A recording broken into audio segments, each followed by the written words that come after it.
Assalamualaikum warahmatullahi wabarakatuh. Semoga semua kebaikan terlimpah kepada kita semua. Amin ya rabbal alamin. Di Baghdad, hiduplah seorang saudagar yang terkenal sangat pelit. Dia adalah tetangga Abu Nawas. Meskipun kekayaannya melimpah dan rumahnya megah berdiri kokoh di antara rumah-rumah kumuh para tetangganya, ia tidak pernah bersedekah walaupun hanya sedikit. Tidak ada rasa belas kasihan di hatinya. Ia justru memandang sebelah mata kondisi para tetangganya yang hidup dalam kemiskinan. Abu Nawas yang tidak suka dengan perilaku tetangganya yang bakhil itu berniat untuk mengerjainya. Beberapa hari kemudian Abu Nawas pergi ke rumah si saudagar pelit tersebut. Sesampainya di depan gerbang rumahnya, Abu Nawas berteriak lantang, "Assalamualaikum, juragan, izinkan saya masuk." Mendengar teriakan dari luar, sang tuan rumah pun mendekati gerbang dan mendapati Abu Nawas berdiri di sana. Dengan ramah ia menyambutnya. "Waalaikumsalam, Abu Nawas. Silakan masuk. Tumben kamu main ke rumahku," ujarnya berbasa-basi. Setelah duduk di ruang tamu, Abu Nawas pun membuka pembicaraan. "Saya ada sesuatu yang penting ingin saya bicarakan, Tuan." "Apa itu, Abu Nawas?" tanya si tuan rumah penasaran. Abu Nawas pun memasang wajah yang memelas. "Begini, Tuan, saya ingin membuat pengakuan. Saya telah mencuri ayam dan ingin bertobat, Tuan. Maafkanlah dosa saya, Tuan." Tuan rumah pun menggeleng. "Loh, Abu Nawas, saya tidak bisa mengampuni dosamu. Hanya Tuhan yang bisa melakukannya." "Lalu apa yang harus aku lakukan dengan ayam curian ini, Tuan?" tanya Abu Nawas lagi. "Ya, kembalikan saja ayam itu kepada pemiliknya," jawab tetangganya. Abu Nawas pun tampak bingung. "Oh, begitu ya. Tapi maukah Tuan mengambil ayam ini?" "Oh, tentu tidak, Abu Nawas. Saya kan sudah bilang, kembalikan saja kepada pemiliknya," balas tetangganya mulai kesal. "Jadi Tuan benar-benar tidak mau menerima ayam ini?" tanya Abu Nawas memastikan. "Tidak, saya tidak mau," sahut tetangganya tegas. "Terus bagaimana kalau pemiliknya tetap bersikeras tidak mau menerima ayam ini, Tuan?" Tetangganya pun akhirnya memberikan solusi. "Begini saja, kalau si pemilik ayam itu tidak mau menerima, ya bawa pulang saja ayam itu dan rawatlah baik-baik." "Oh, baiklah, Tuan. Terima kasih atas sarannya, Tuan," ujar Abu Nawas sambil tersenyum lebar. Dia pun pulang ke rumah dan membawa ayam tersebut. Sementara itu tetangganya pun masuk ke dalam rumah. Betapa terkejutnya dia ketika menyadari bahwa salah satu ayamnya hilang. "Kurang ajar, jangan-jangan ayam yang dicuri Abu Nawas itu ayamku," geramnya dalam hati. Dan keesokan harinya sang tetangga pun mendatangi rumah Abu Nawas dengan wajah yang penuh emosi. "Hei Abu Nawas, ayam yang kau curi itu ternyata milikku. Cepat kembalikan." Dengan santai Abu Nawas pun menjawab, "Tidak bisa, Tuan. Bukankah Tuan sendiri yang sudah menolak ayam itu berkali-kali? Malah Tuan menyuruhku untuk membawa pulang dan merawatnya. Dan lagian ayamnya juga sudah kupotong dan kujadikan hidangan ayam goreng." Tuan rumah itu pun semakin marah. "Awas kamu, Abu Nawas, akan kubalas perbuatanmu nanti."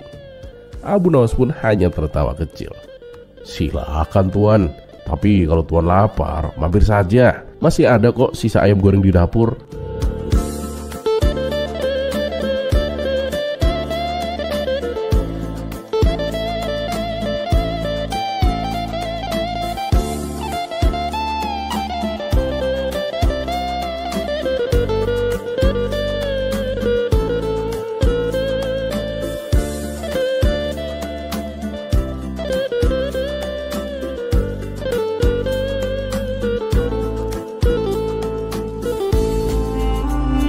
Kisah selanjutnya.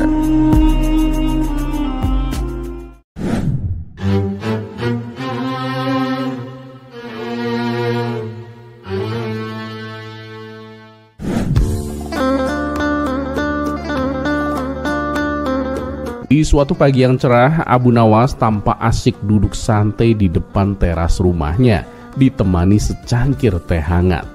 Tak lama kemudian lewatlah kawannya yang bernama Hasan. Ia tampak berjalan terburu-buru sehingga tidak menghiraukan keberadaan Abu Nawas. "Hei Hasan, mau kemana?" Mampirlah sebentar, sapa Abu Nawas. Maaf Abu Nawas, aku lagi buru-buru, lain waktu saja ya, balas Hasan. Dan beberapa hari kemudian Hasan kembali berjalan melewati rumah Abu Nawas. Kali ini raut mukanya kelihatan murung. Hasan, mampirlah kemari. Sepertinya ada yang sedang kau pikirkan, kata Abu Nawas. Hasan pun menerima ajakan itu dan segera menghampiri Abu Nawas. Setelah dipersilakan duduk, Abu Nawas lalu bertanya kepada Hasan, ada apa denganmu kawan? Kenapa terlihat kesal begitu? Kemudian Hasan pun menceritakan tentang masalah sifat istrinya. Aku tidak habis pikir dengan perilaku istriku, Abu Nawas. Dia itu maunya menang sendiri, kata Hasan memberitahu. Oh, wanita memang seperti itu. Kita sebagai suami ya harus tetap bersabar, balas Abu Nawas. Tapi istriku ini rewelnya kelewatan, Abu Nawas. Ketika menginginkan sesuatu, saat itu juga harus dituruti. Ya seperti kemarin misalnya, ujar Hasan. Oh, jadi waktu kemarin itu kamu gak mau mampir karena sedang disuruh istrimu? Tanya Abu Nawas. Ya begitulah Abu Nawas. Kalau aku telat sebentar aja, dia langsung ngomel-ngomel sampai malam. Dan itu sangat membuatku tidak betah di rumah, terang Hasan. Ya sudah, namanya aja wanita, di mana-mana sama, ujar Abu Nawas. Tapi sepertinya istrimu tidak begitu, Abu Nawas. Aku lihat dia itu wanita yang penurut, makanya kamu tidak takut dengan istrimu, timpal Hasan. Kata siapa istriku penurut? Justru istriku itu lebih galak dan lebih kejam daripada istrimu, balas Abu Nawas. Masa sih? Jadi kamu juga takut dengan istrimu? Tanya Hasan. Ya iya, cuman kan aku pandai menyembunyikannya dari orang-orang, jawab Abu Nawas. Oh begitu ya Abu Nawas. Memangnya segalak apa sih istrimu? Tanya Hasan penasaran. Ceritanya begini kawan. Dulu waktu kami masih pengantin baru, kami berdua berjalan-jalan menuju pasar. Nah di tengah jalan, istriku melihat ada kucing yang bulunya sangat indah. Karena gemas, lalu oleh istriku kucing itu dipegang dan digendongnya. Tanpa diduga, ternyata kucing itu galak dan mencakar tangan istriku hingga berdarah. Tapi bukannya teriak kesakitan, istriku malah tersenyum dan berkata, 1. Nah kemudian ia mencoba kembali menggendongnya. Seketika kucing itu mencakarnya kembali. Darah pun kembali menetes dari tangan istriku. Tapi anehnya istriku tetap tersenyum dan berkata, 2. Untuk ketiga kalinya istriku mencoba kembali menggendongnya. Tentu saja kucing itu kembali mencakarnya. Lalu dengan nada ketus istriku berkata, 3. Kemudian ia segera mengambil tali dan mengikatkannya ke leher kucing sehingga kucing tersebut tewas mengenaskan. Nah melihat hal itu tentu membuatku kaget. Sampai tanpa sadar aku pun membentaknya. Kamu sudah gila ya, membunuh kucing seenaknya.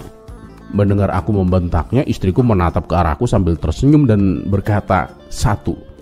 Aku pun waktu itu tak menghiraukan ucapannya. Aku kembali berkata kepadanya, istriku, kucing itu kan tidak bersalah. Kalau dia mencakarmu, itu karena ulahmu sendiri. Nah untuk kedua kalinya, istriku menatapku sambil tersenyum dan berkata, 2. Ya sejak saat itulah aku tak berani lagi membentaknya. Aku takut nasibku akan sama seperti kucing yang aku ceritakan, tutur Abu Nawas. Spontan Hasan pun tertawa terpinggal-pinggal mendengar cerita Abu Nawas.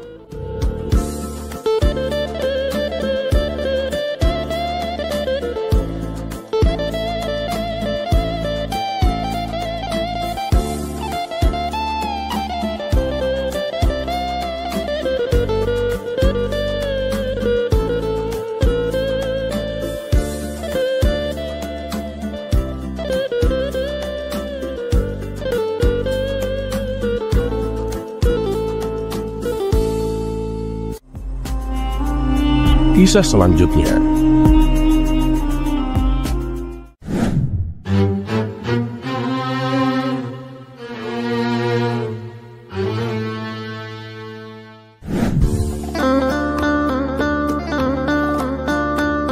Pada suatu hari di pasar, Abu Nawas sedang berjalan santai ketika seorang sufi terkenal yang gemar berdebat dan menguji orang lain menghampirinya. Sang sufi itu yang dikenal sering menantang dengan pertanyaan-pertanyaan filosofis berkata, "Hei Abu Nawas, jika engkau memang orang yang cerdas, coba jawab pertanyaanku ini. Apakah benar Tuhan itu ada? Dan bagaimana kamu bisa membuktikan bahwa dia benar-benar ada?"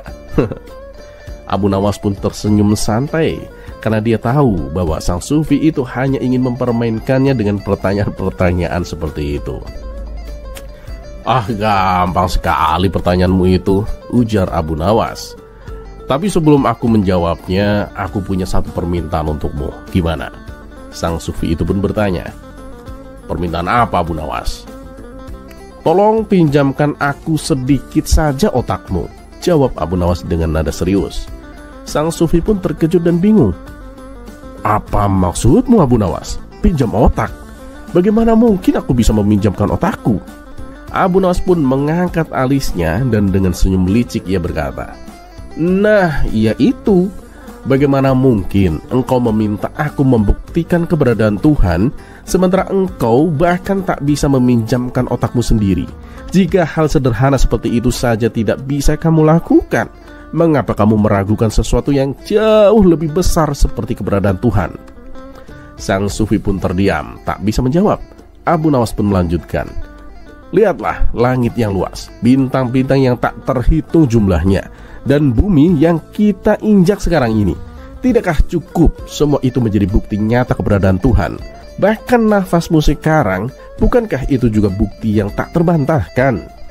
Sang sufi pun mencoba mempertahankan logikanya yang kaku, tapi Abu Nawas dengan tenang menambahkan, "Dan jika kamu masih belum percaya, pergilah ke laut dan cobalah hitung jumlah air yang ada di sana. Jika kamu berhasil, mungkin saat itu aku akan percaya bahwa Tuhan tidak ada." Kebingungan dan kelelahan karena perdebatan yang tak bisa dimenangkan, sang sufi pun akhirnya mengangguk dan berkata, "Baiklah, engkau memang terlalu cerdik untuk dijebak dengan logika, Abu Nawas." Abu Nawas pun tertawa kecil, melambaikan tangan dan kembali melanjutkan perjalanannya dengan santai.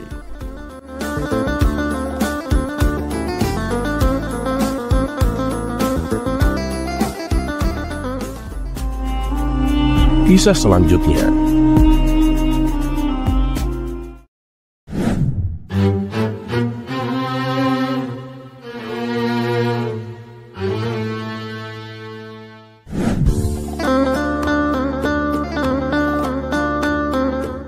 Abu Nawas kembali menghadapi situasi yang sulit. Kali ini ia dituduh mencuri kuda kesayangan Baginda Raja. Bahkan beberapa menteri yang tidak suka padanya memanfaatkan kesempatan ini untuk memfitnah Abu Nawas. Mereka mengaku telah melihatnya menyelinap ke kandang istana pada malam sebelum hilangnya kuda tersebut.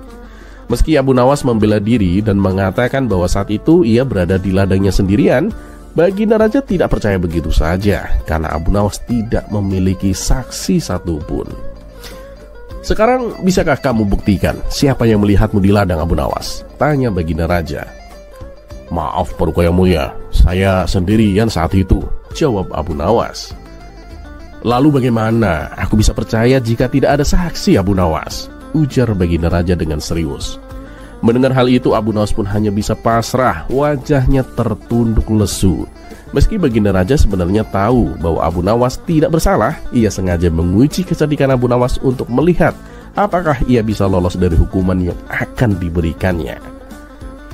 "Atas kejahatan yang kamu lakukan, aku akan menghukummu, Abu Nawas.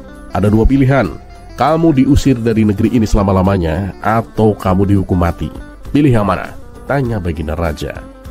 Sejenak Abu Nawas terdiam, memutar otak, mencoba mencari cara agar bisa terhindar dari kedua hukuman tersebut. Tak lama kemudian ia pun menemukan ide yang cemerlang. "Paduka Yang Mulia, kalau memang itu menjadi keputusan Paduka, saya terima. Dan saya memilih diusir dari negeri ini selama-lamanya, Paduka. Tapi izinkan saya menentukan sendiri harinya," kata Abu Nawas. "Oh, tidak bisa, Abu Nawas. Kalau kamu yang menentukan, bisa saja hukumanmu menjadi bulan depan, tahun depan, atau bahkan bertahun-tahun lagi," balas Baginda Raja dengan tegas. "Maaf Paduka Yang Mulia, jangan keliru. Jika bulan depan berarti saya menentukan bulan, begitu pula dengan tahun depan berarti saya menentukan tahun. Yang saya katakan adalah menentukan hari, Paduka," jelas Abu Nawas. Baginda Raja pun berpikir, Hari kan hanya ada 7. Paling lambat hukuman itu akan terjadi dalam seminggu. Akhirnya Baginda Raja pun mengabulkan permintaan Abu Nawas itu. Baiklah Abu Nawas, hari apa yang kau pilih? Tanya Baginda Raja. Saya akan menjawabnya besok Paduka. Dan sebelumnya izinkan saya berpamitan dengan istri dan anak-anak saya dulu Paduka, terang Abu Nawas. Keesokan harinya Abu Nawas pun kembali ke istana untuk menghadap Baginda Raja. Bagaimana Abu Nawas? Sudahkah kau menentukan harinya? Tanya Baginda Raja. Sudah Paduka yang mulia, jawab Abu Nawas. Bagus, hari apa kamu akan meninggalkan Baghdad untuk selama-lamanya? Tanya Baginda Raja lagi. Saya akan pergi sehari setelah saya meninggal Paduka, jawab Abu Nawas dengan tenang. Mendengar jawaban itu Baginda Raja pun langsung tertawa terbahak-bahak. Jadi aku harus mengusir jenazahmu Abu Nawas? Ya benar Paduka yang mulia. Dan yang namanya diusir ya harus berjalan sendiri, jawab Abu Nawas dengan cerdik. Abu Nawas, mana ada jenazah bisa berjalan sendiri, kata Baginda Raja sambil terus tertawa. Berkat kecerdikannya, Abu Nawas sekali lagi berhasil lolos dari hukuman. Bahkan karena telah berhasil menghibur Baginda Raja, ia diberi hadiah sejumlah pundi-pundi uang.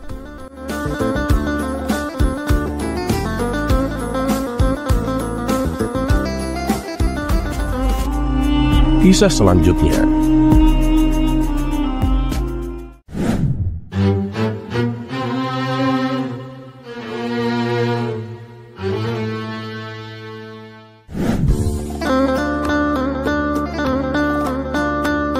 Di suatu pagi yang cerah, Baginda Raja tampak termenung, memikirkan sesuatu yang mengganjal di hatinya.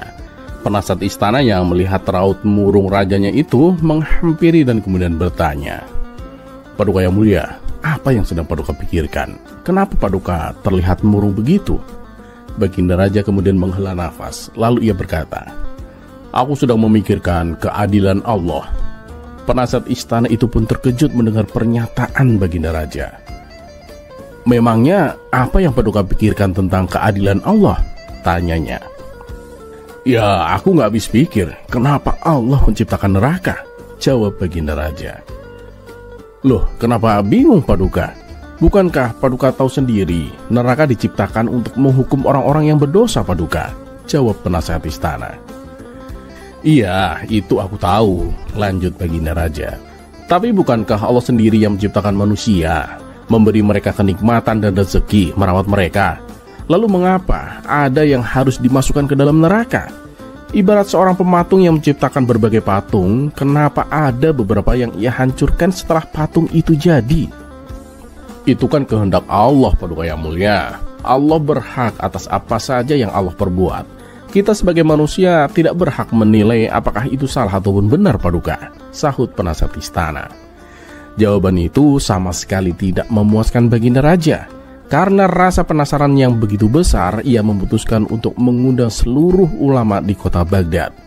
Namun ketika pertanyaan yang sama diajukan kepada mereka, tak satu pun jawaban yang memuaskan Baginda Raja. Di saat kebingungan itu, datanglah Abu Nawas ke istana. Pada saat itu Abu Nawas hendak menyampaikan keluhan warga tentang kenaikan pajak yang sangat memberatkan. Wahai Abu Nawas, kata Baginda Raja, aku akan menurunkan pajak untuk rakyat, tapi ada syaratnya. Kamu harus memberikan jawaban yang memuaskan atas pertanyaanku ini. Bagaimana? Baik, Paduka yang mulia. Apa pertanyaan Paduka? Jawab Abu Nawas. Aku masih bingung, kenapa Allah menciptakan neraka? Kalau jawabanmu untuk menghukum manusia yang berdosa, kenapa pula Allah menciptakan manusia berdosa?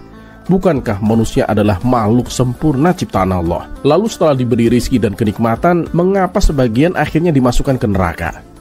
Abu Nawas pun terdiam sejenak. Tak lama kemudian ia tersenyum dan berkata, Wahai Paduka, untuk menjawab pertanyaan ini, Paduka harus bersedia dulu menjadi seorang petani. Baginda Raja pun sedikit terkejut, tapi ia setuju. Baik, aku siap menjadi petani Abu Nawas, asalkan jawabanmu memuaskanku. Tapi ingat, kalau kamu hanya ingin mengerjaiku, aku tak segan-segan menjatuhkan hukuman mati kepadamu Abu Nawas, ancam Baginda Raja. Jangan khawatir Paduka yang mulia, mana berani hamba berbuat demikian, jawab Abu Nawas. Maka Baginda Raja pun memulai bercocok tanam. Setiap hari ia merawat dan menyirami tanamannya agar cepat tumbuh besar. Setelah beberapa waktu, tibalah saatnya untuk memanen. "Apa yang harus kulakukan selanjutnya, Abu Nawas? Tanaman-tanamanku sudah waktunya dipanen," tanya Baginda Raja. "Silahkan Paduka, panenlah dan kumpulkan hasilnya di gudang," jawab Abu Nawas.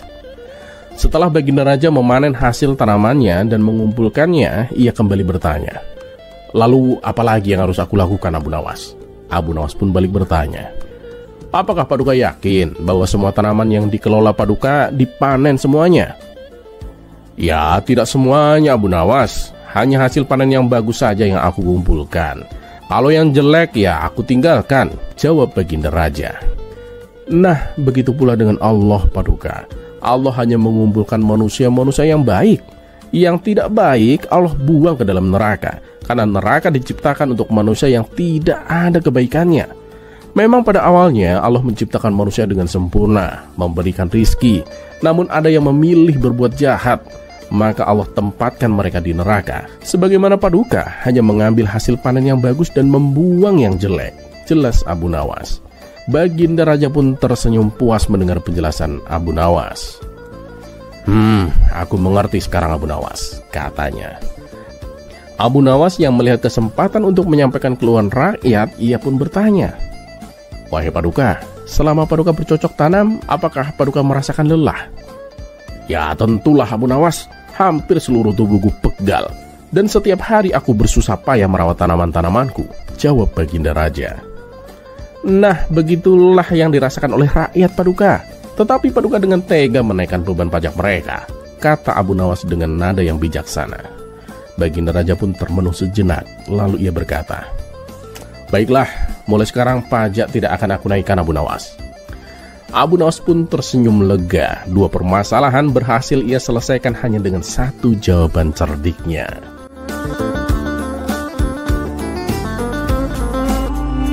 Kisah selanjutnya.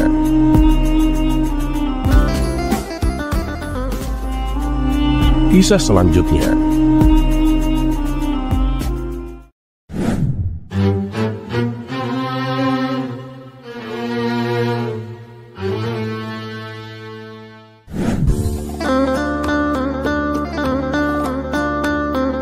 Suatu hari, Abu Nawas sedang duduk santai di depan rumahnya ketika seorang pria terkenal di kampung itu datang menghampirinya.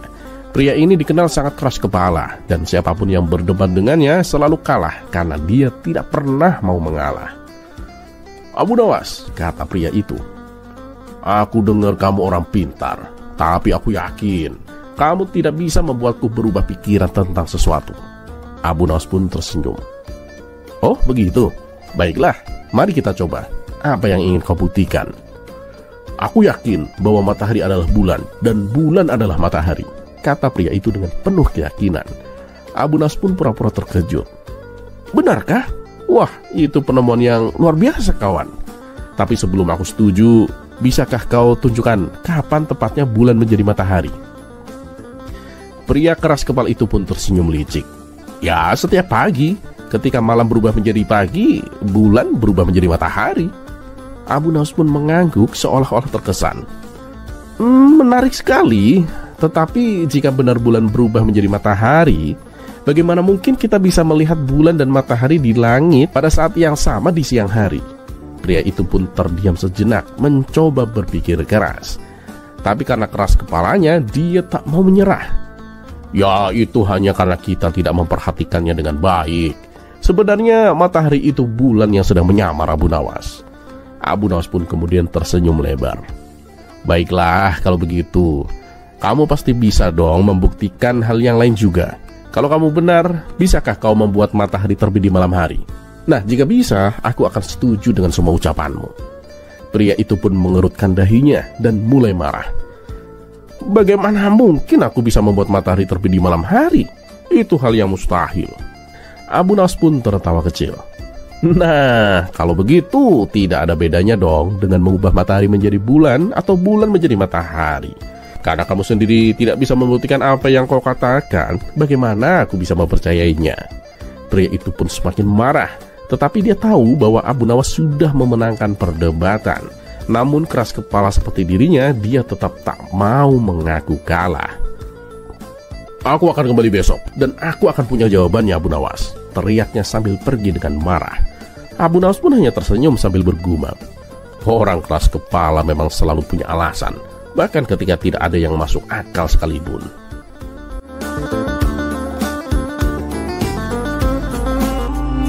Kisah selanjutnya.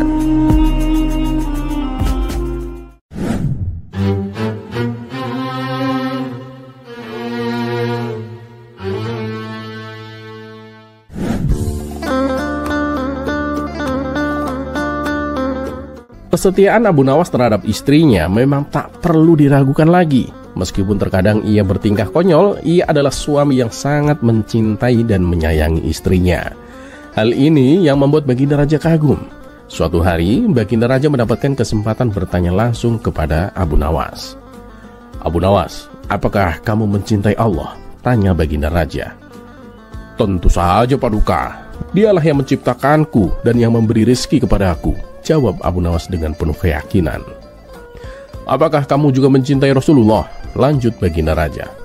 "Tentu, Paduka. Beliau adalah Nabi akhir zaman yang kita harapkan syafaatnya kelak," jawab Abu Nawas. "Lalu apakah kamu mencintai istrimu?" tanya Baginda Raja lagi. "Bagaimana aku tidak mencintainya, Paduka? Dialah yang selalu menemaniku, baik dalam susah maupun bahagia. Dia juga adalah ibu dari anak-anakku, Paduka," jawab Abu Nawas dengan penuh perasaan. "Apakah kamu juga mencintai anak-anakmu, Abu Nawas?" tanya Baginda Raja kembali. "Tentu, Paduka yang mulia," jawab Abu Nawas tanpa ragu. Mendengar jawaban-jawaban Abu Nawas, Baginda Raja mengerutkan dahi. Lalu ia bertanya dengan nada penasaran. "Tidak seperti biasanya aku menanyakan hal ini, Abu Nawas. Tapi aku merasa heran. Bagaimana mungkin dalam satu hati itu ada 4 cinta? Bagaimana mungkin hatimu bisa menampungnya semua? Bisakah kau jelaskan itu, Abu Nawas?" Pertanyaan itu membuat Abu Nawas terdiam sejenak. Ia tak menyangka Baginda Raja akan menanyakan sesuatu yang begitu dalam. Bahkan kecerdikannya kali ini tidak bisa membantu. Ia merasa bimbang dan murung. Baginda Raja menyadari perubahan wajah Abu Nawas. "Kenapa, Abu Nawas? Adakah yang salah dengan ucapanku? Kalau kamu tidak bisa menjawab, juga nggak apa-apa, Abu Nawas," ujar Baginda Raja mencoba menenangkan. "Wahai Paduka," kata Abu Nawas dengan suara pelan, "bukan masalah bisa menjawab atau tidak, tetapi pertanyaan Paduka membuatku sadar betapa lemahnya diriku. Bagaimana mungkin hatiku yang kecil ini mampu menampung 4 cinta? Di mana tempatnya, Paduka?"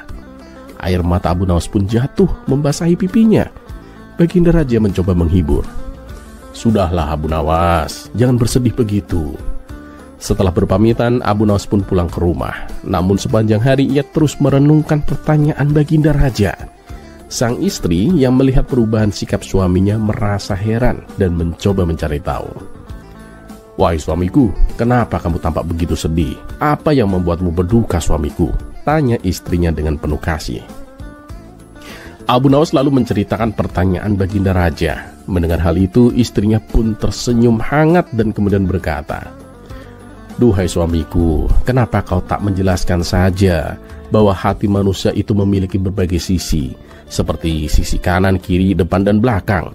Cintamu kepada Allah adalah dengan akal dan imanmu. Cintamu kepada Rasulullah dengan ruh yang ada di dalam hatimu. Cintamu kepada istrimu dengan nafsumu sebagai manusia. Dan cintamu kepada anak-anakmu dengan fitrahmu sebagai seorang ayah." Mendengar penjelasan istrinya, Abu Nawas pun merasa kagum dan terharu. "Wahai istriku, kata-katamu sungguh menenangkan hatiku. Ini bukan karena kecerdasan akalmu, tetapi karena ketulusan cintamu kepada Tuhan dan sesama manusia," kata Abu Nawas. Dan keesokan harinya, Abu Nawas pun kembali menemui Baginda Raja. Wajahnya kini ceria, berbeda dari hari sebelumnya. "Kamu ini sungguh aneh, Abu Nawas. Kemarin kau terlihat begitu murung dan sedih, tapi sekarang kau begitu ceria," kata Baginda Raja. Abu Nawas pun tersenyum dan berkata, "Kegundahan hatiku atas pertanyaan Paduka telah terobati berkat jawaban dari istriku, Paduka." Baginda Raja pun penasaran dan bertanya, "Memang apa jawaban istrimu, Abu Nawas?" Abu Nawas pun menjelaskan penuturan istrinya tentang berbagai bentuk cinta dalam hati manusia. Setelah mendengar penjelasan itu, Abu Nawas berkata, "Wahai Paduka, pertanyaan Paduka kemarin tidak bisa dijawab hanya dengan akal, tetapi dengan ketulusan cinta kepada Allah dan sesama manusia." Baginda Raja pun tersenyum, kagum dengan kebijaksanaan istri Abu Nawas. "Abu Nawas, ketahuilah, istrimu adalah wanita yang solihah. Beruntung sekali kamu memilikinya," kata Baginda Raja. Abu Nawas pun tersenyum bahagia, merasa lebih bersyukur memiliki istri yang tidak hanya cantik, tetapi juga penuh hikmah.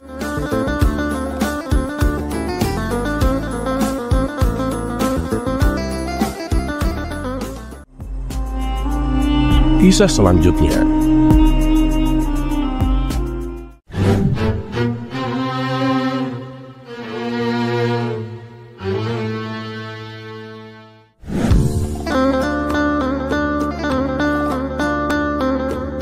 Memanglah pantas peribahasa jodoh nggak kemana, garam di gunung, asam di laut, akhirnya ketemu juga di panci.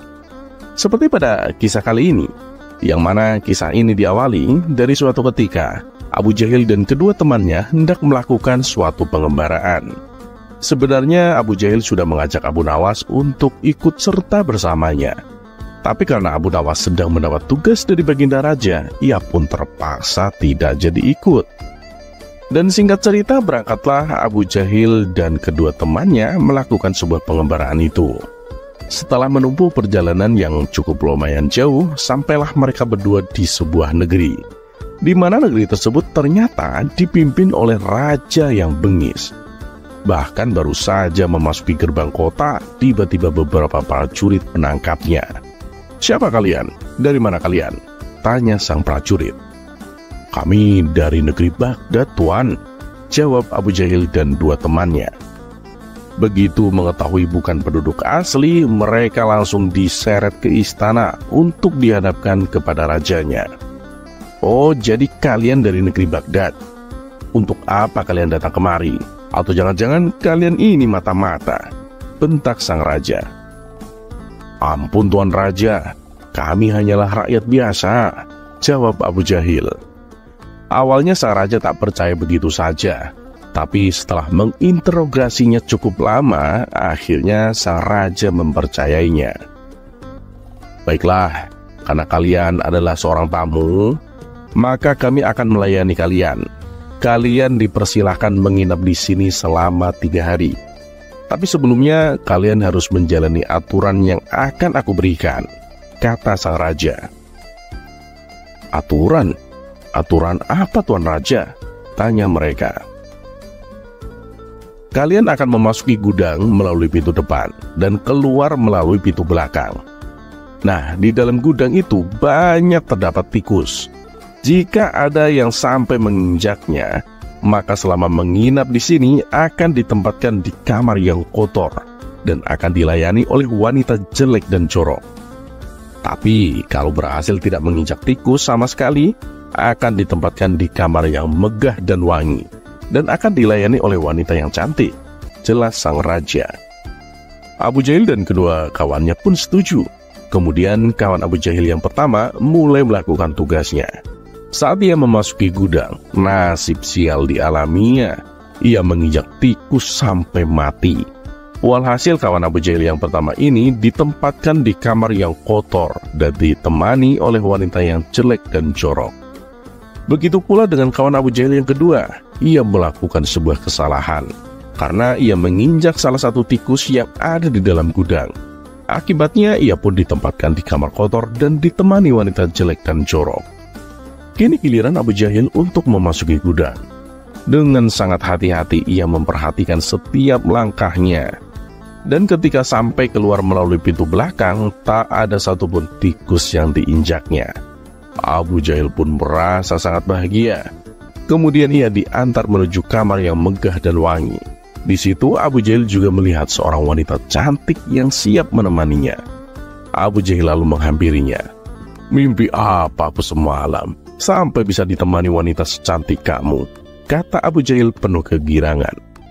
Wanita itu membalas, "Aku tidak tahu tentangmu, tapi hari ini adalah hari yang paling sial buatku." Abu Jahal pun terkejut dan bertanya, "Loh, memang apa yang membuatmu sial?" Wanita cantik itu kembali membalas, "Kesialanku ini karena aku telah menginjak seekor tikus." Spontan Abu Jahal mengernyitkan dahinya, seolah tak percaya dengan apa yang ia barusan dengar.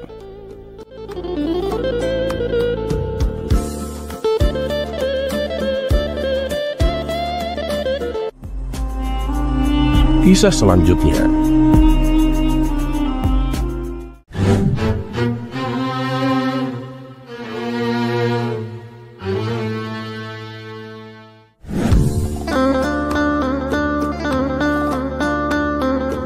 Pada suatu hari, Abu Nawas sedang duduk-duduk bersantai menikmati secangkir teh di teras rumahnya. Tidak lama kemudian lewatlah serombongan prajurit kerajaan dengan seorang komandannya. Melihat Abu Nawas yang sedang duduk bersantai, sang komandan pun berhenti bermaksud menemui Abu Nawas untuk menanyakan sesuatu. "Wahai tuan, apakah di sini ada tempat untuk bersenang-senang?" Komandan itu rupanya tidak mengetahui bahwa yang ditanya adalah Abu Nawas, orang yang cukup terkenal karena kecerdasannya dan kedekatannya dengan Baginda Raja, dan sekaligus menjadi penasehat kerajaan. "Oh, pasti ada komandan, di sebelah sana," jawab Abu Nawas. "Coba tunjukkan, bagaimana aku untuk bisa sampai ke sana?" tanya salah seorang prajurit dengan nada tinggi dan tidak menghargai. "Kalian pergilah ke arah sana, terus lurus, gak usah belok-belok. Nah, nanti di sana kalian akan menemui tempat untuk bersenang-senang," jawab Abu Nawas.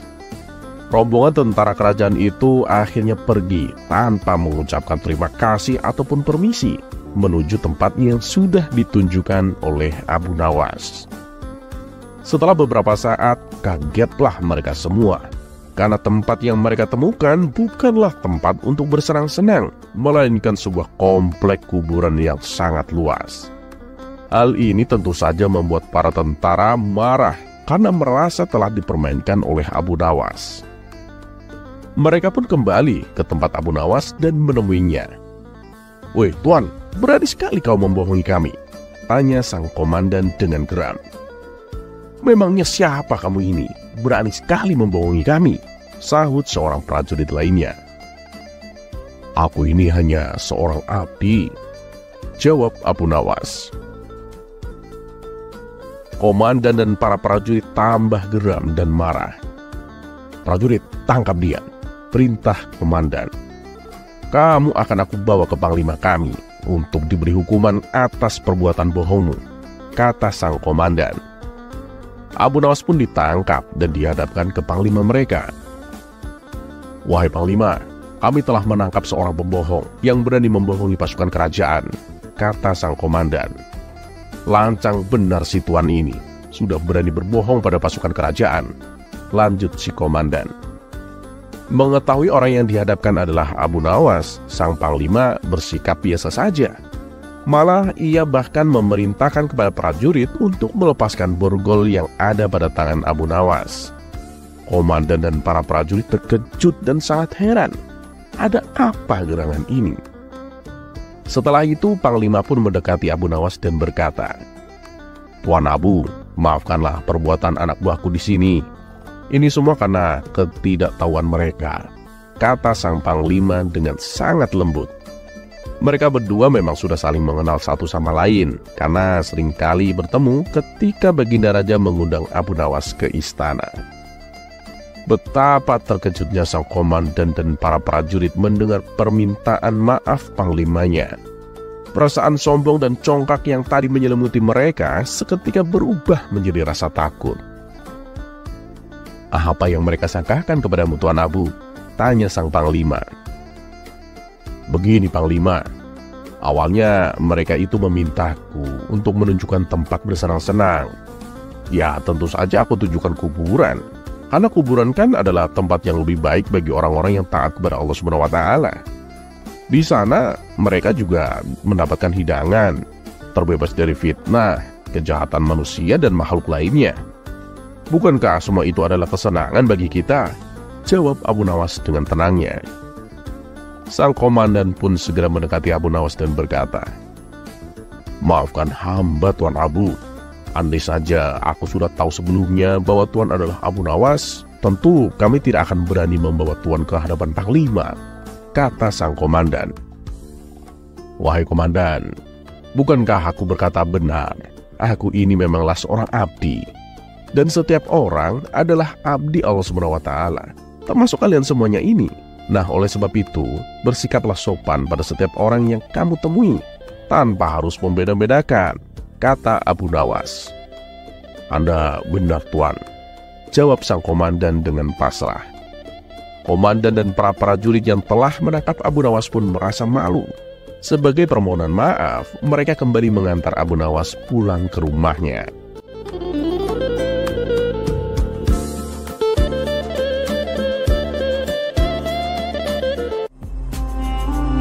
Kisah selanjutnya.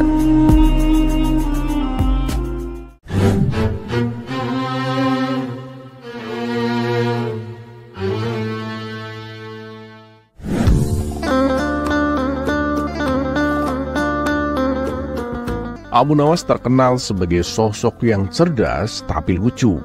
Kepribadiannya itu pun tersebar ke seluruh penjuru negeri, sehingga santri-santrinya pun kian bertambah. Sayangnya tidak semua santri sepaham dengan gurunya itu. Suatu hari salah seorang santri tampak mengeluh dan menyampaikan pendapatnya secara kritis, mengkritik bahwa spiritualitas Abu Nawas perlu disesuaikan dengan perkembangan zaman. Menanggapi kritikan santrinya itu, Abu Nawas hanya tertawa. Santri yang lainnya pun ikut tertawa lepas melihat kekonyolan gurunya tersebut. Kemudian Abu Nawas mendadak diam. Seketika suasana menjadi hening. Abu Nawas menarik nafas dalam-dalam. Kemudian dengan hati-hati ia menceritakan kisah seorang santri yang bertanya kepada penjual buku, "Memangnya tidak ada buku anatomi yang lebih baru? Buku-buku di sini sudah berumur 10 tahun, bahkan lebih," protes santri tersebut. Penjual buku lalu menjawab, "Dengarlah nak, tidak ada penambahan tulang apapun dalam tubuh manusia selama 10 tahun terakhir ini. Nah demikian juga, tidak ada penambahan apapun dalam kodrat manusia selama 10.000 tahun terakhir," kata si penjual buku. Mendengar cerita Abu Nawas, semua santri tampak berdiam. Suasana pun masih hening. Kemudian hal lainnya yang membuat santri Abu Nawas protes, karena seringnya sang guru membuat lelucon setiap kali ia mengajar.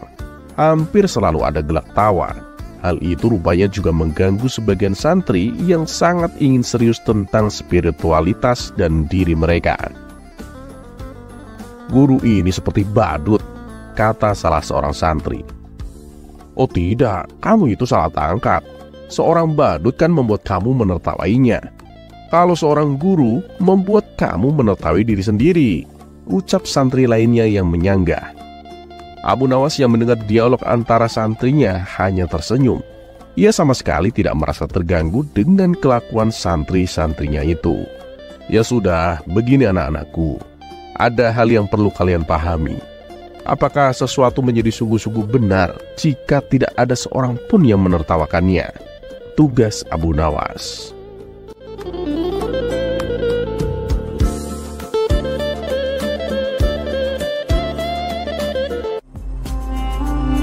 Kisah selanjutnya.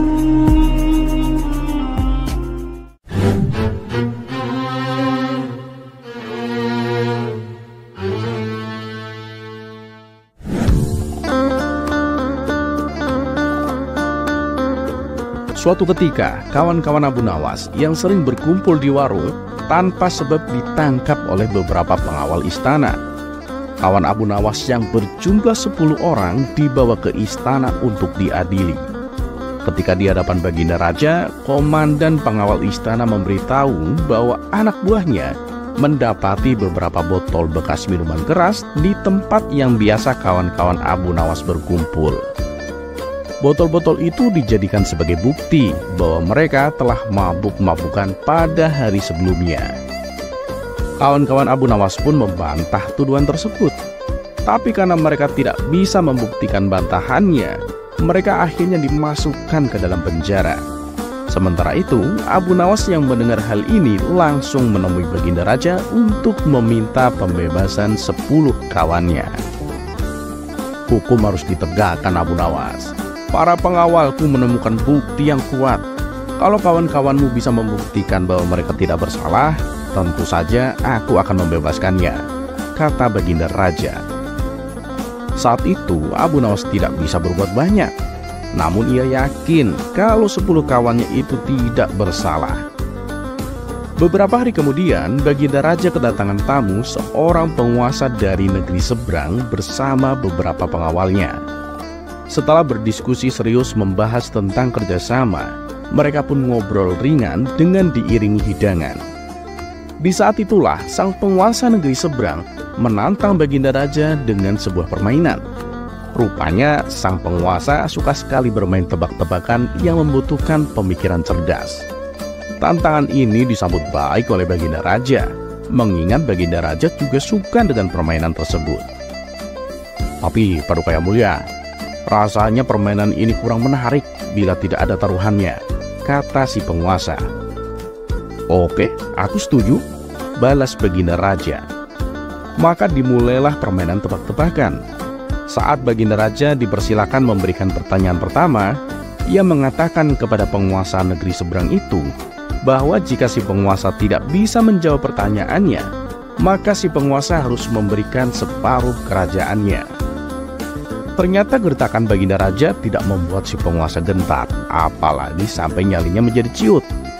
Dan benar saja, pertanyaan tembakan yang diajukan Baginda Raja dengan mudahnya dijawab oleh penguasa negeri seberang itu. Hal ini dikarenakan sang penguasa terkenal cerdas dan berwawasan luas. Dan sekarang tibalah giliran Baginda Raja yang harus menjawab tebakan dari sang penguasa. Nah, kalau Paduka tidak bisa menebak pertanyaan saya, kuda kesayangan Paduka akan menjadi milik saya, kata si penguasa. Baginda Raja pun menyanggupinya, tapi dengan syarat bahwa jika ia tidak bisa menjawab, ia boleh minta bantuan kepada para menterinya. Oh, silakan Paduka. Paduka boleh minta bantuan kepada siapa saja. Nah, pertanyaannya begini Paduka. Aku mempunyai seekor kambing, seekor serigala, dan seikat rumput. Aku ingin menyeberangkan mereka satu persatu dari sebuah tepi sungai ke tepi lainnya. Maka apa yang harus aku lakukan supaya kambing tidak memakan rumput dan serigala juga tidak memakan kambing? Tanya penguasa negeri seberang. Baginda Raja mulai berpikir. Pertama, aku akan membawa kambing ke tepian dan membiarkan serigala bersama rumput. Tentu serigala tidak akan makan rumput kan? Kata Baginda Raja dengan penuh percaya diri. Tapi tiba-tiba Baginda Raja terdiam, berpikir dalam. Karena langkah kedua akan sangat membingungkan. Kalau yang aku bawa dulu adalah rumput, lalu diletakkan bersama kambing, nanti saat aku mengambil serigala, pasti kambing akan memakan rumputnya. Sedangkan kalau yang aku bawa dulu adalah serigala, lalu diletakkan bersama kambing, nanti saat aku mengambil rumput, pasti serigala akan memakan kambing, pikir Baginda Raja. Setelah sekian lama berpikir, Baginda Raja tak kunjung menemukan jawaban. Lantas Baginda Raja meminta bantuan kepada para menterinya, tapi tak ada satupun dari mereka yang bisa memecahkan teka-teki tersebut. Akhirnya Baginda Raja pun pasrah. Ia harus rela akan kehilangan kuda kesayangan yang sangat dicintainya. Antara sedih dan kecewa bercampur menjadi satu. Bagaimana Paduka Raja? Apakah Paduka bisa menjawabnya? Tanya penguasa negeri seberang. Sejenak Baginda Raja terdiam sambil menghela nafas. Tiba-tiba terlintas di benaknya sosok Abu Nawas. Seolah menemukan secercah harapan, Baginda Raja kemudian berkata, "Tunggu dulu, aku belum menyerah. Aku akan meminta bantuan kepada salah satu rakyatku." Sang penguasa negeri seberang itu pun mempersilahkannya. Maka dengan segera Baginda Raja menyuruh beberapa pengawal untuk memanggil Abu Nawas. Dan singkat cerita, datanglah Abu Nawas ke istana menghadap Baginda Raja. Kehadiran Abu Nawas langsung disambut senyum kebahagiaan oleh Baginda Raja. "Abu Nawas, aku butuh bantuanmu untuk menjawab sebuah tebakan. Kalau kamu bisa, aku akan memberimu uang 1000 dinar. Gimana?" kata Baginda Raja. Abu Nawas pun kaget mendengarnya, karena hadiah uang yang ditawarkan itu sangatlah besar. Memangnya tebakan apa yang hendak Paduka tanyakan? Tanya Abu Nawas. Tebakannya bukan dariku, Abu Nawas, tapi dari tamuku, raja penguasa negeri seberang itu, balas Baginda Raja. Oh begitu, tapi saya tidak menginginkan hadiah 1000 dinar, Paduka, balas Abu Nawas. Lalu apa yang kau inginkan? Tanya Baginda Raja heran. Begini Paduka, kalau saya bisa menjawab tebakan dengan tepat, saya minta 10 kawan saya yang tempo hari di penjara supaya dibebaskan, pinta Abu Nawas. Oke, baiklah, saya akan penuhi permintaanmu, kata Baginda Raja. Kemudian Abu Nawas meminta kepada penguasa negeri seberang itu untuk mengulang kembali pertanyaan tebakannya. Begini pertanyaannya, aku mempunyai seekor kambing, seekor serigala, dan seikat rumput. Aku ingin menyeberangkan mereka satu persatu dari sebuah tepi sungai ke tepi lainnya. Maka apa yang harus aku lakukan supaya kambing tidak makan rumput dan serigala juga tidak makan kambing? Dengan penuh percaya diri, Abu Nawas pun menjawabnya. Pertama, bawalah kambing ke tepian dan biarkan serigala bersama rumput. Kedua, bawalah rumput ke tepian dan letakkan bersama kambing. Tapi saat akan mengambil serigala, bawalah serta kambingnya supaya rumputnya tidak dimakan. Setelah sampai di tempat serigala, letakkan kambing di situ dan ambil serigalanya. Lalu bawalah serigala ke tepian dan letakkan bersama rumput. Kemudian bawa kambingnya dan letakkan di tepian bersama serigala dan rumput. Dengan begitu, Tuan telah berhasil menyeberangkan mereka tanpa ada yang dimakan, jelas Abu Nawas. Penguasa negeri seberang itu tercengang mendengar jawaban dari Abu Nawas. Ia sangat memuji kecerdasannya. Begitu pula dengan Baginda Raja, ia sangat berterima kasih kepada Abu Nawas karena tak jadi kehilangan kuda kesayangannya. Untuk menepati janjinya, Baginda Raja membebaskan 10 kawan Abu Nawas dan bahkan memberikan hadiah sejumlah uang kepada Abu Nawas.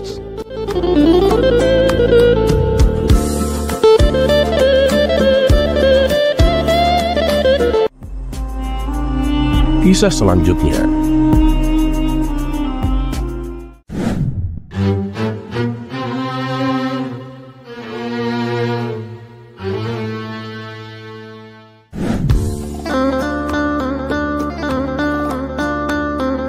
Alkisah, ada seorang ateis yang ingin membuktikan bahwa Tuhan itu tidak ada. Ia pun menantang orang-orang untuk berdebat dengannya. Dengan kecerdikan dan kecerdasannya, si ateis selalu memenangkan debat sehingga pada akhirnya ia memutuskan untuk menantang Abu Nawas. Maka pergilah ia ke warung di mana Abu Nawas dan kawan-kawannya sering berkumpul. "Siapa di sini yang bernama Abu Nawas?" tanya si ateis dengan nada kesombongan. Abu Nawas yang sedang asyik ngobrol seketika menghentikan obrolannya. "Kamu siapa dan apa tujuanmu mencariku?" tanya Abu Nawas balik.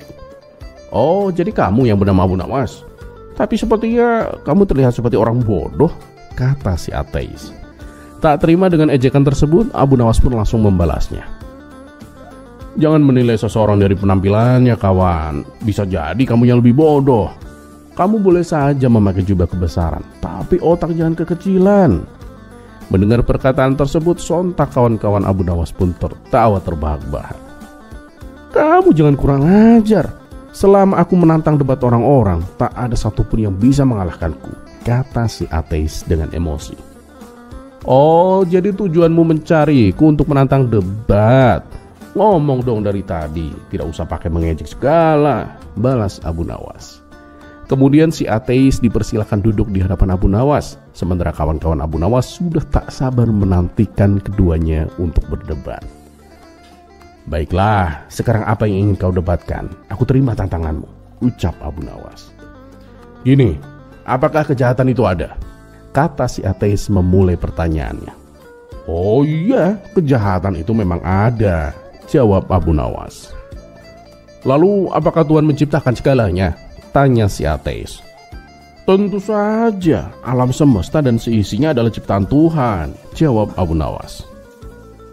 "Nah, bila Tuhan memang menciptakan segalanya, berarti Tuhan juga menciptakan kejahatan.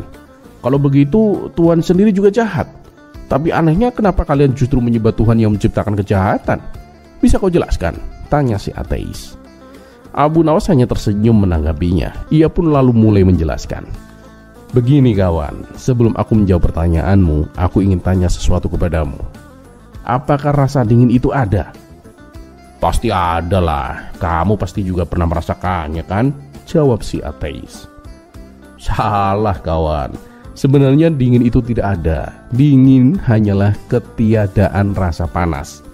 Nah, pertanyaan selanjutnya, apakah kegelapan itu ada? Tanya Abu Nawas. Ya, kegelapan memang ada, jawab si ateis.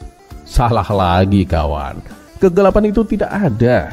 Kegelapan hanyalah ketiadaan cahaya, jelas Abu Nawas. Ya sudah, baiklah, itu terserah caramu berpikir. Tapi apa hubungannya dengan pertanyaanku? Kamu sama sekali belum menjawabnya, balas si ateis. Justru aku sedang menjelaskannya kepadamu bahwa sebenarnya kejahatan itu tidak benar-benar ada dengan sendirinya.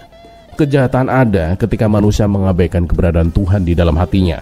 Kejahatan itu ibarat dingin tanpa panas, ibarat kegelapan tanpa adanya cahaya terang, jelas Abu Nawas. Setelah mendengar penjelasan tersebut, si ateis pun tak mampu membantah ataupun menyangkalnya. Ia pun memilih untuk pergi meninggalkan Abu Nawas dan kawan-kawannya.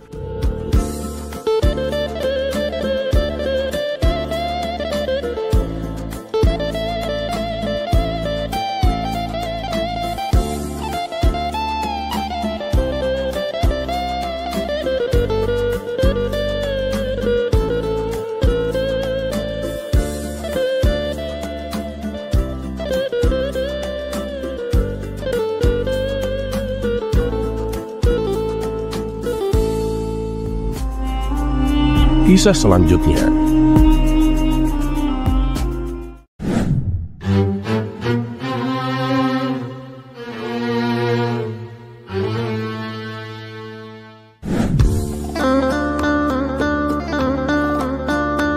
Suatu kali, saat Abu Nawas tengah duduk bersama kawan-kawannya, ia memberikan sebuah nasihat tentang bahayanya perbuatan fitnah. Dalam agama dijelaskan bahwa fitnah lebih kejam daripada pembunuhan. Lalu salah satu kawannya bertanya kepada Abu Nawas, "Wahai Abu Nawas, bukankah fitnah itu hanya dilakukan oleh mulut, tidak mengakibatkan cacat, tidak pula membuat luka atau mengeluarkan darah? Tapi kenapa dianggap lebih kejam daripada pembunuhan? Sedangkan kita tahu bahwa pembunuhan itu bukan hanya mengakibatkan cacat, tapi sampai menghilangkan nyawa seseorang." Begini kawan, semua itu karena dampak yang ditimbulkan sebuah fitnah itu sangat besar, bahkan bisa mengakibatkan peperangan. Kawan Abu Nawas yang bertanya itu semakin penasaran dengan jawaban tersebut. "Masa sih Abu Nawas? Bisakah kau buktikan ucapanmu? Aku sendiri tidak pernah mendengar kisah tentang bahayanya sebuah fitnah," tanya kawannya. "Baiklah, aku akan ceritakan sebuah kisah." Nah, kisah ini juga pernah diceritakan oleh Muhammad bin Salamah radhiyallahu anhu. Dahulu ada seorang saudagar kaya ingin membeli budak. Maka pergilah ia menemui sebuah jual budak. Saat ia sedang memilih budak yang akan dibelinya, ia mendapati budak-budak tersebut rata-rata memiliki cacat dan sudah tua. Hanya ada satu budak yang masih muda, badannya bersih dan tidak memiliki cacat. "Aku mau beli budak yang itu aja," kata si saudagar kaya kepada si penjual. "Apa tuan yakin? Dia memang masih muda dan tidak cacat tuan, tapi dia adalah budak yang suka fitnah tuan," tutur si penjual kepada si saudagar. Nah, akan tetapi saudagar kaya itu mengabaikan pemberitahuan tersebut. Ia pun tetap membelinya. Baru beberapa hari menjadi budak si saudagar kaya, si budak itu mulai melakukan kebiasaannya, yaitu menebar fitnah. Si budak mendatangi istri si saudagar kaya. Ia mengatakan, "Sesungguhnya suamimu tidak mencintaimu. Ia hendak menikahi wanita lain dan akan menjadikanmu sebagai budak," kata si budak kepada istri saudagar kaya. Istri sang saudagar pun terkejut mendengarnya. "Ah, mana mungkin? Bagaimana kau tahu?" tanya si istri penasaran. "Karena setiap kali aku diajak keluar oleh suamimu, ia menemui wanita yang akan dijadikan istrinya," jawab si budak. Istri saudagar itu pun mulai terlihat gelisah. Ia terdiam sambil menahan sakit di hatinya. "Tapi jangan khawatir, aku punya solusi agar suamimu mengurungkan niatnya," kata si budak mulai menghasut. Katakan padaku, apa yang harus aku lakukan? Tanya si istri saudagar. Nah, begini, bila kamu ingin suamimu masih tetap mencintaimu, nanti malam saat kamu akan tidur dengan suamimu, ambillah sebilah pisau kecil. Ketika suamimu sudah tertidur, cukurlah beberapa helai rambut di janggutnya. Rambut tersebut nanti kamu simpan bersamamu. Dengan begitu suamimu akan menjadi tergila-gila kepadamu, kata si budak memberitahu. Istri saudagar itu pun mulai terhasut dan menuruti apa yang disarankan oleh budak barunya. Sementara itu si budak gantian mendatangi saudagar majikannya. "Wahai tuan, sesungguhnya istri tuan telah berselingkuh dengan lelaki lain, dan ia ingin membunuh tuan supaya bisa menguasai semua harta tuan," kata si budak. "Wah, itu tidak mungkin. Istriku adalah wanita yang baik dan setia," ujar si saudagar kaya. "Kalau tuan tidak percaya, nanti malam tuan akan buktikan sendiri," balas si budak. Antara percaya dan tidak percaya, saudagar kaya itu mulai merasa bimbang. "Memangnya nanti malam apa yang akan dilakukan istriku?" tanya si saudagar kaya. "Pokoknya tuan tidak boleh lengah, berpura-puralah tertidur, tapi jangan sampai tidur sungguhan tuan," kata si budak mewanti-wanti. Rupanya saudagar kaya juga termakan oleh hasutan dan fitnah si budak. Nah, saat malam tiba, saudagar kaya melakukan apa yang disarankan oleh budak barunya. Ia pura-pura tertidur. Tidak lama kemudian sang istri menghampiri dengan membawa sebilah pisau di tangannya. Ketika sang istri hendak mencukur rambut janggut suaminya, saudagar kaya mengira kalau sang istri akan membunuhnya. Ia pun langsung merebut pisau tersebut dan menancapkannya ke tubuh sang istri. Maka akhirnya sang istri tewas di tangan suaminya sendiri. Akibat dari perbuatan saudagar kaya, pihak keluarga sang istri tidak terima. Apalagi perselingkuhan yang dituduhkan kepada sang istri tidak terbukti. Mereka lantas membunuh saudagar kaya. Kematian saudagar kaya memancing kemarahan pihak keluarganya. Mereka tidak terima atas kematian saudagar kaya yang dilakukan secara keji dan brutal. Hingga akhirnya terjadilah peperangan antara pihak keluarga istri dengan pihak keluarga saudagar kaya. Setelah Abu Nawas selesai menceritakan kisah tersebut, ia kemudian berkata kepada kawan-kawannya, "Sedemikian dahsyatnya pengaruh yang ditimbulkan akibat perbuatan fitnah. Oleh sebab itulah agama sampai memposisikan fitnah lebih kejam daripada pembunuhan." Begitu mendengar kisah yang diceritakan oleh Abu Nawas, kawan-kawannya mulai mengerti bagaimana bahayanya perbuatan fitnah.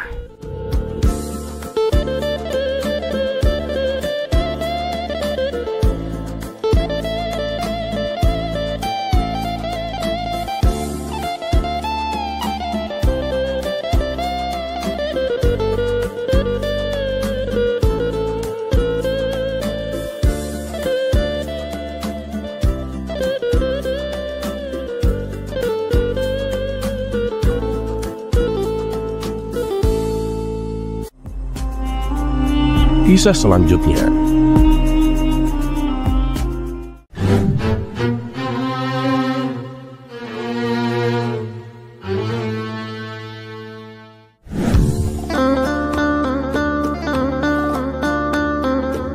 Usaha Baginda Raja untuk mengerjai Abu Nawas seakan tidak ada habisnya.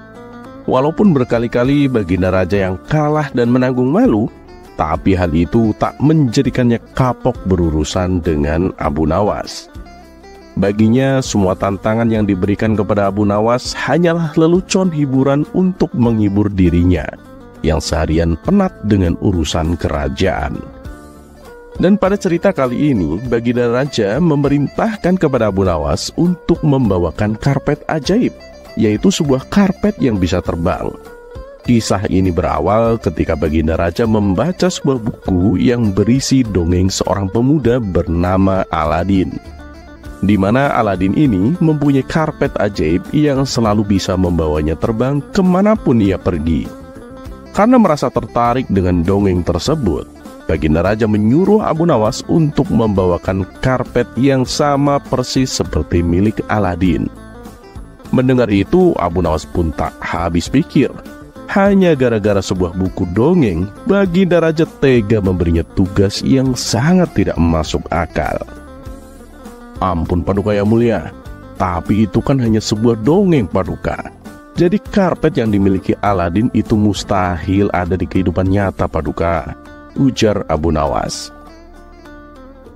Nah makanya tugasmu adalah membuatnya menjadi nyata. Kalau kamu berhasil, aku akan memberimu hadiah yang banyak. Tapi awas, kalau sampai gagal, kamu akan aku hukum, ancam Baginda Raja. Mau tidak mau, Abu Nawas pun harus melaksanakan perintah konyol rajanya tersebut. Kamu gak usah khawatir, Abu Nawas. Aku tidak akan memberimu tugas baru setelah kamu menyelesaikan tugas ini, kata Baginda Raja. Dengan langkah gontai, Abu Nawas pergi meninggalkan istana. Di sepanjang perjalanan pulang, ia terus memikirkan bagaimana caranya supaya bisa lolos dari hukuman. Dan setibanya di rumah, sang istri memberi kabar bahwa tetangganya mengalami kecelakaan. Ia terjatuh dari pohon yang lumayan tinggi ketika mencari kayu bakar di hutan. Akibatnya salah satu kakinya patah dan terluka parah dan harus dipotong. Kenapa nggak disembuhin aja? Kasianlah kalau harus dipotong, tanya Abu Nawas. Iya sih, tapi sayangnya udah nggak bisa disembuhin. Kalaupun nggak dipotong, kakinya juga sudah tidak berfungsi, jelas sang istri. Mendengar jawaban tersebut, terbesit sebuah ide di benak Abu Nawas akan sebuah jalan keluar untuk menyelesaikan tugas dari Baginda Raja. Dan hari yang ditentukan pun telah tiba. Abu Nawas segera berangkat menuju istana. Di tangannya ia membawa gulungan karpet yang terbungkus rapi dan diberi wewangian. Bagaimana Abu Nawas? Apakah kamu sudah mendapatkan apa yang aku inginkan? Tanya Baginda Raja. Sudah, Paduka yang mulia. Ini dia karpet ajaib yang Paduka inginkan, jawab Abu Nawas. Ia pun menggelar karpet tersebut dan menyuruh Baginda Raja untuk duduk di atasnya. Namun setelah sekian lama duduk, karpet itu tak kunjung terbang. Abu Nawas, ini kenapa nggak terbang? Kamu jangan mempermainkanku, Abu Nawas, bentak Baginda Raja. Oh tidak, Paduka. Mana berani saya mempermainkan Paduka. Karpet ini saya dapatkan dari jin sakti penunggu pohon, Paduka. Jadi nggak mungkin nggak bisa terbang. Sebentar, Paduka, saya cek dulu. Oh alah, ternyata ini penyebabnya. Pantas saja nggak mau terbang, kata Abu Nawas sambil menunjuk pinggiran karpet yang terpotong. Maksudmu bagaimana, Abu Nawas? Tanya Baginda Raja. Ya bagaimana bisa terbang, Paduka? Karpetnya aja sudah tidak utuh lagi. Ada bagian yang telah terpotong, jawab Abu Nawas. Lalu bagaimana ini? Coba kamu betulkan, Abu Nawas, pinta Baginda Raja. Waduh, maaf Paduka yang mulia. Tugas saya adalah membawa karpet terbang, bukan membetulkannya. Itu sudah di luar kewajiban tugas saya, Paduka, jelas Abu Nawas. Terus siapa yang akan membetulkan karpet ini? Tanya Baginda Raja. Itu bukan urusan saya dong, Paduka. Silahkan Paduka cari orang lain saja. Sesuai dengan apa yang Paduka katakan sebelumnya, bahwa saya tidak akan diberi tugas baru setelah menyelesaikan tugas yang satu ini. Dan tugas saya adalah membawa karpet ajaib yang bisa terbang, bukan membuat karpetnya supaya bisa terbang, balas Abu Nawas. Baginda Raja pun tak bisa membantah perkataan Abu Nawas itu. Usahanya kali ini untuk mengerjai Abu Nawas kembali mengalami kegagalan. Yang ada malah Abu Nawas mendapatkan hadiahnya yang sangat banyak.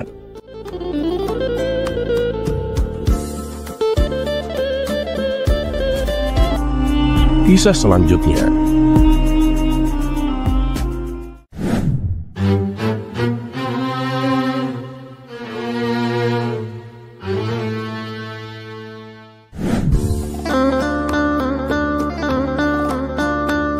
Pada suatu malam yang gelap gulita, Abu Nawas berkeliling kampung dengan misi khusus. Kali ini bukan ikan yang ia cari, tetapi babi ngepet yang konon katanya sedang marak dan meresahkan warga sekitar. Dengan wajah serius, Abu Nawas menenteng karung besar yang sudah ia siapkan dan bersembunyi di balik pohon mangga tua untuk menunggu kedatangan sang babi ngepet. Tidak lama kemudian terdengar suara gaduh di rumah Pak RT. Tanpa ragu, Abu Nawas langsung berlari menuju sumber suara tersebut. "Akhirnya ketemu juga," kata Abu Nawas dalam hati penuh semangat. Abu Nawas segera mengangkat karungnya dan berusaha menangkap sosok bayangan hitam yang melintas. Dengan cepat, Abu Nawas mengikat kuat karungnya setelah berhasil memasukkan bayangan itu. "Akhirnya kamu ketangkap juga," teriak Abu Nawas dengan bangga.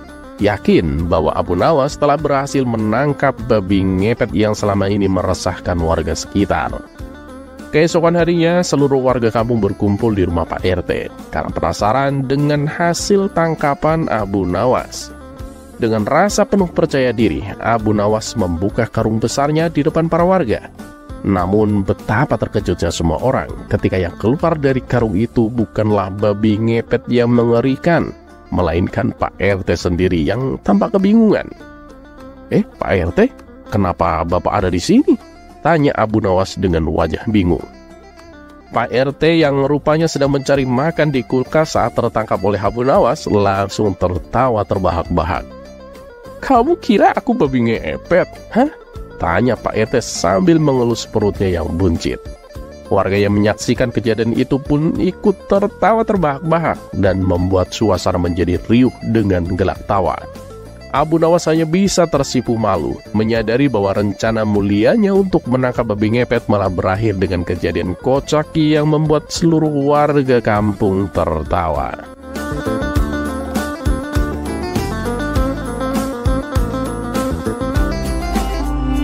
Kisah selanjutnya.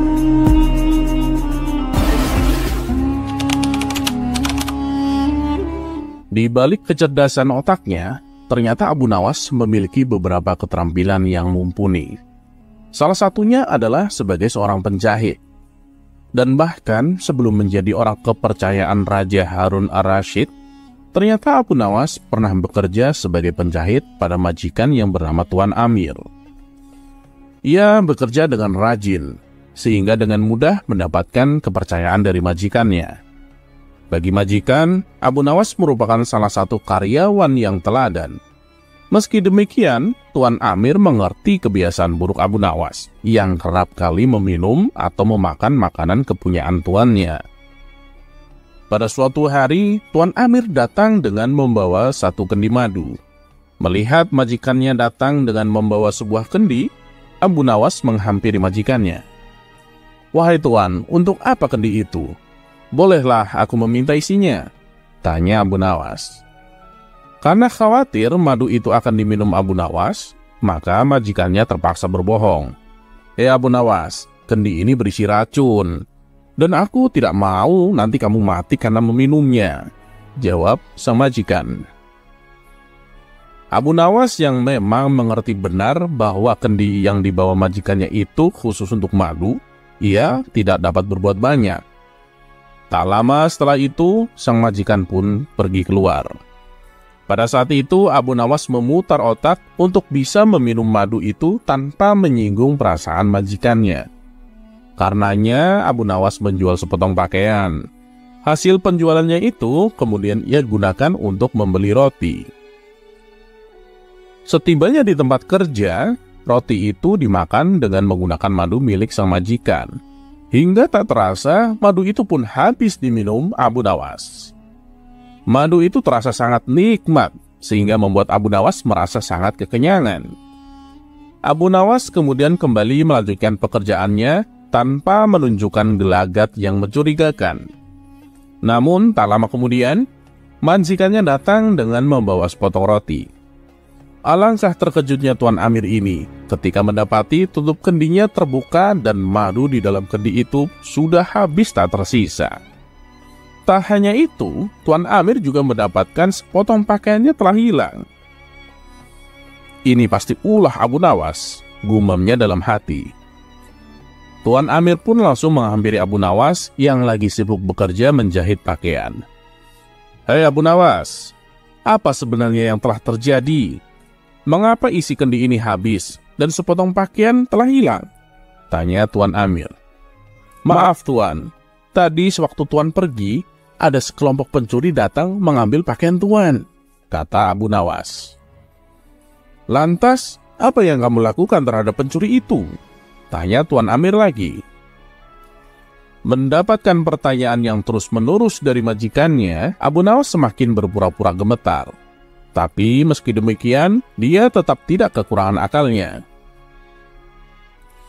"Saya ketakutan, Tuan, dan tidak bisa berbuat apa-apa," kata Abu Nawas. "Lantas, mengapa isi kendiku hilang? Apakah juga diminum oleh pencuri itu?" tanya Tuan Amir.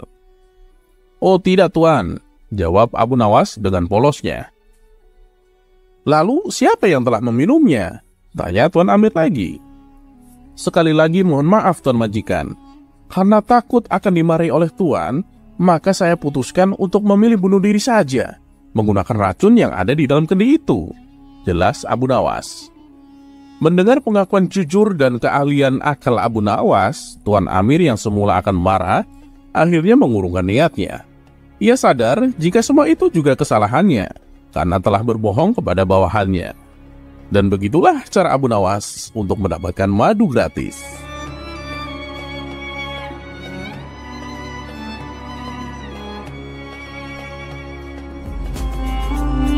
Kisah selanjutnya.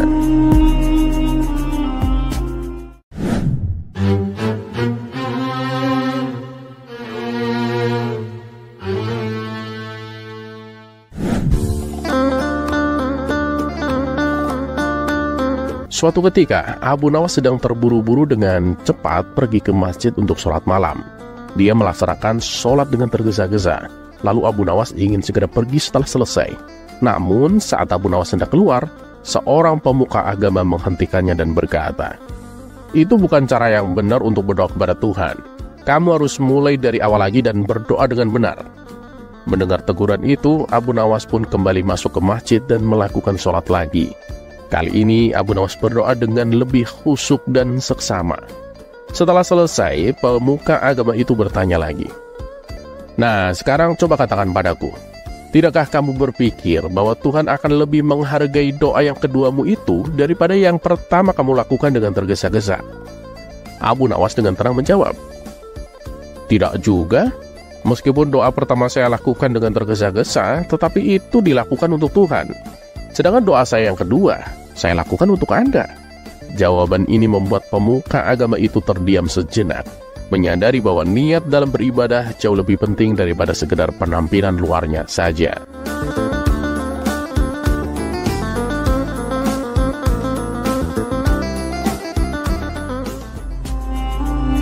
Kisah selanjutnya.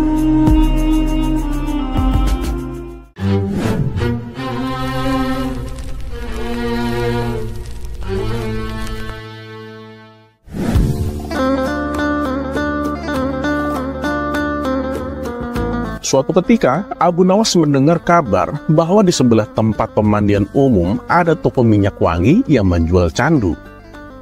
Di mana candu tersebut katanya, apabila ada orang yang menghisapnya, kesadarannya akan hilang alias mabuk. Karena penasaran, Abu Nawas pun timbul keinginan untuk mencobanya. Maka berangkatlah ia menuju toko minyak wangi tersebut. Ia lalu membeli sedikit candu dan dibawanya ke pemandian umum. Sambil berendam di air, Abu Nawas menghirup candu tersebut. Tapi setelah candu itu habis, Abu Nawas tak merasakan apapun. "Ah, dasar omong kosong. Apanya yang bisa membuat mabuk? Aku masih waras begini dan sama sekali nggak kehilangan akal," gumam Abu Nawas dalam hati. Merasa dirinya kena tipu, ia pun keluar dari kolam pemandian dan hendak meminta ganti rugi. Ia pun berjalan dengan mantap seperti seseorang yang sedang menahan amarah. Orang-orang yang melihat perilaku Abu Nawas ini menjadi heran dan bertanya, "Kamu mau kemana, Abu Nawas?" tanya mereka. "Aku akan ke penjual minyak wangi itu, mau minta ganti rugi aku," jawab Abu Nawas. "Memangnya kenapa?" tanya mereka. "Dia telah menipuku. Katanya candu yang dijual bisa memabukkan dan bisa membuat orang kehilangan akal. Tapi aku sama sekali tak merasakan apapun. Aku masih waras dan aku juga baik-baik saja," jawab Abu Nawas. Spontan orang-orang tertawa mendengarnya. "Coba kau perhatikan apa yang sedang kau kenakan itu, Abu Nawas," seloroh mereka. Abu Nawas pun langsung melihat ke dirinya sendiri. Spontan ia terkejut dan heran. Loh, kenapa aku bisa telanjang begini? Batin Abu Nawas dengan ekspresi wajah bingung. Begitu menyadari dirinya dalam keadaan telanjang, Abu Nawas pun segera berlari ke kolam dan menceburkan diri.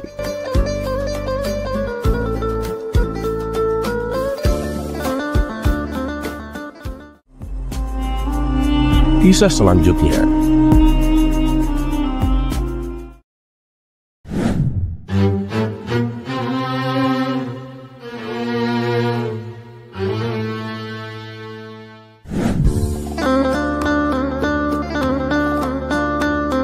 Abu Nawas dikenal sebagai penyair cerdik yang sering membuat banyak orang tertawa dengan kecerdasannya.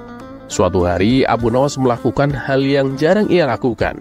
Ia datang ke istana tanpa undangan dari Baginda Raja Harun ar-Rasyid.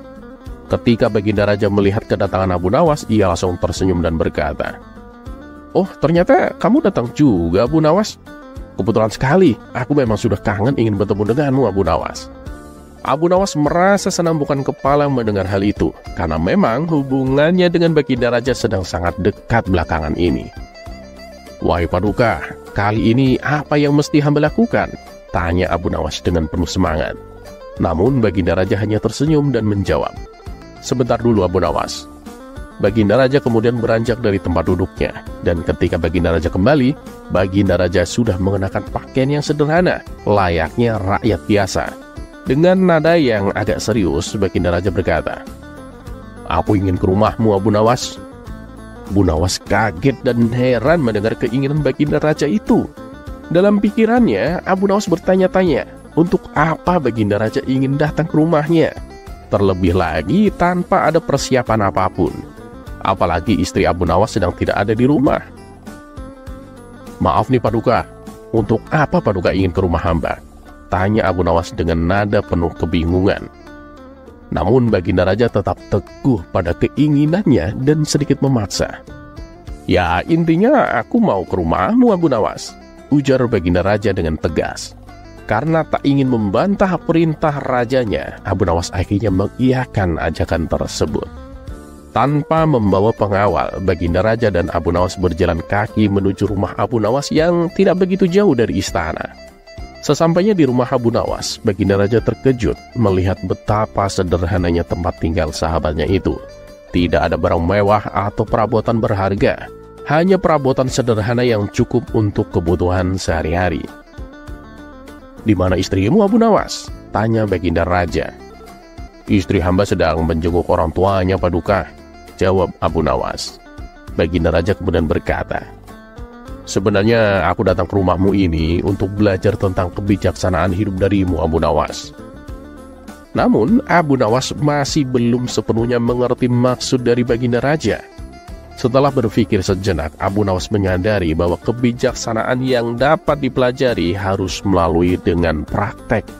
Dengan demikian, malam itu Baginda Raja memutuskan untuk menginap di rumah Abu Nawas. Abu Nawas kemudian menyalakan api dengan menggosok-gosok kayu. Api kecil itu ia tiup-tiup hingga menjadi lebih besar. Melihat hal itu, Baginda Raja penasaran dan bertanya, "Kenapa apinya kamu tiup-tiup, Abu Nawas?" "Oh, ini supaya panasnya lebih besar dan apinya lebih kuat, Paduka," jawab Abu Nawas. Setelah apinya membesar, Abu Nawas mulai memasak sop.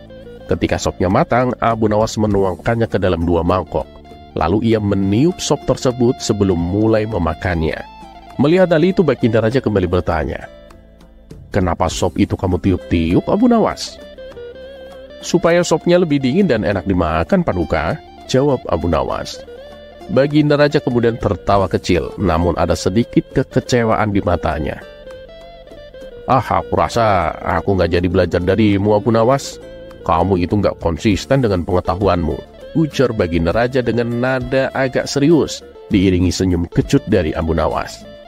Akhirnya Baginda Raja memutuskan untuk tidak menginap di rumah Abu Nawas malam itu dan memilih untuk pulang ke istana. Di tengah perjalanan, keduanya berbicara tentang banyak hal. "Ngomong-ngomong, sekarang berapa umurmu, Abu Nawas?" tanya Baginda Raja. 40 tahun, Paduka." "Hah? 40 tahun? beberapa tahun yang lalu kamu juga menyebut angka yang sama, 40 tahun? Tanya Baginda Raja dengan nada penasaran. Hamba kan konsisten Paduka, jawab Abu Nawas dengan sedikit tersenyum. Baginda Raja pun akhirnya tertawa dan mengakui kecerdasan Abu Nawas. Baginda Raja sadar bahwa bahkan dalam hal-hal yang tampak sederhana, ada kebijakan yang bisa dipelajari dari sahabatnya itu. Dengan begitu, Baginda Raja pun merasa bahwa ia telah belajar sesuatu yang penting tentang kehidupan dari Abu Nawas.